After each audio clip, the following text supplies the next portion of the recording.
Hi, this is my name is Sukhbinder Kumar, and I'm involved in misophonia research. And I hear misophonia podcasts on and off, and I like it very much. Thank you very much for doing this great work.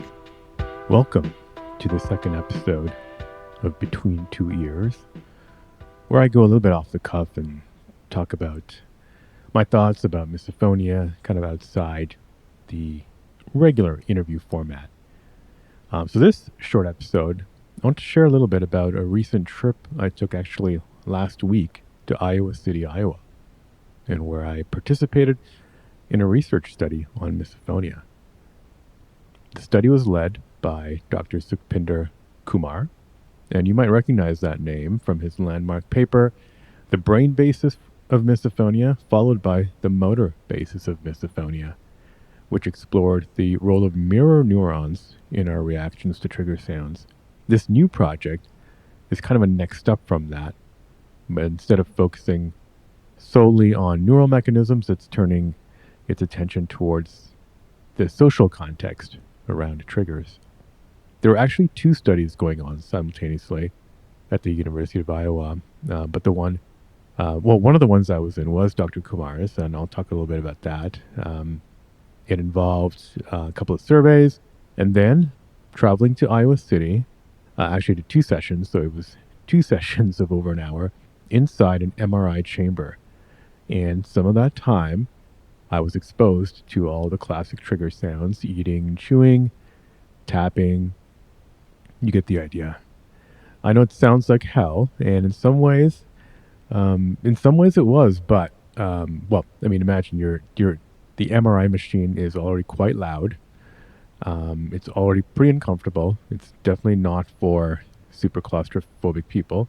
And then you are stuck in there with things attached to you like pulse oximeters and other sensors on your skin. Then you get bombarded with not just sounds, but visuals of those sounds. But yeah, I drove several hours to do this because I believe in this research, and I believe in the possibility that participating in these studies will bring us closer to answers. Now, I want to say, it sounds terrible, but it was not some kind of it didn't feel like an ambush, which is kind of like what triggers normally feel. Everything was explained up front. I knew exactly what I was walking into and for how long. I knew I was explained exactly how long each of the tests was going to be within that hour. There was no trick or surprise, safe, ethical, and also honestly knowing that you're going to be triggered for a certain period of time. It actually kind of helps the recovery from the triggers and the reactions, which I don't know if that affects the studies. I was definitely triggered, so I am hoping at least a lot of my whatever the brain activity is during triggers was captured in the images. Just overall, just want to say, from start to finish, the experience was very well organized. Iowa City is also a great little town. This particular university's neuroscience center seems to be like practically brand new, well equipped. There's a lot of serious work going on. All the investigators and research assistants were amazing, super smart, respectful, and deeply committed. And it was paid. I got to stay in Iowa City for one night, paid for by the study.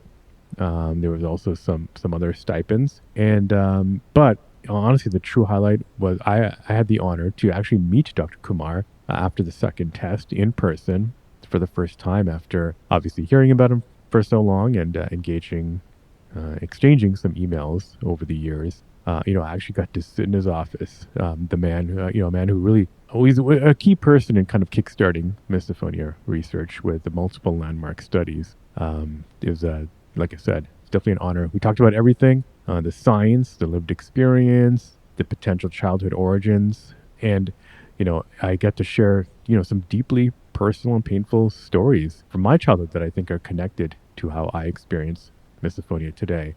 And based on many of the interviews you hear here, my story is no different than others. So it was just great to talk to Dr. Kumar one-on-one about that. Dr. Kumar and I both agree that reactions to misophonia aren't fundamentally about sound or audio, and visual triggers are not fundamentally about what's being seen. I've said it before many times on this podcast. I wouldn't be surprised if in a few years this condition goes by a totally different name, something more general and deeper than just selective sound sensitivity or hatred of sound. So, if you're in that area, Iowa City, or you're willing to travel like I did and want to participate in this kind of research, I highly recommend reaching out to their lab. It's obviously, like I said before, it's not all an easy experience, but it'll benefit the community and your own self-understanding, I think. So don't be reflexively dismissive about studies like this or any other misophonia studies, or afraid of being triggered. And like I said, think of it as having a time limit and know that it's kind of all for a good cause. I posted some photos on social media, on Instagram and Facebook and whatnot, of me in the MRI room and me and Dr. Kumar. And check it out if you want. And Dr. Kumar, if you're listening, thank you. Thanks for everything you do. Thanks to your lab, your team, AJ, Hannah, and everyone else I met. And I'm grateful for the team. I'm grateful for Dr. Kumar for actually thinking outside the box, thinking creatively beyond just sound. It's refreshing and reassuring to know that there are people thinking like that, because we need more creative thinking in this space. All right. That's it for Between Two Ears, episode 2. Just want to get that experience off my chest. Let me know what you think, and take care of yourself, and talk to you soon. Bye.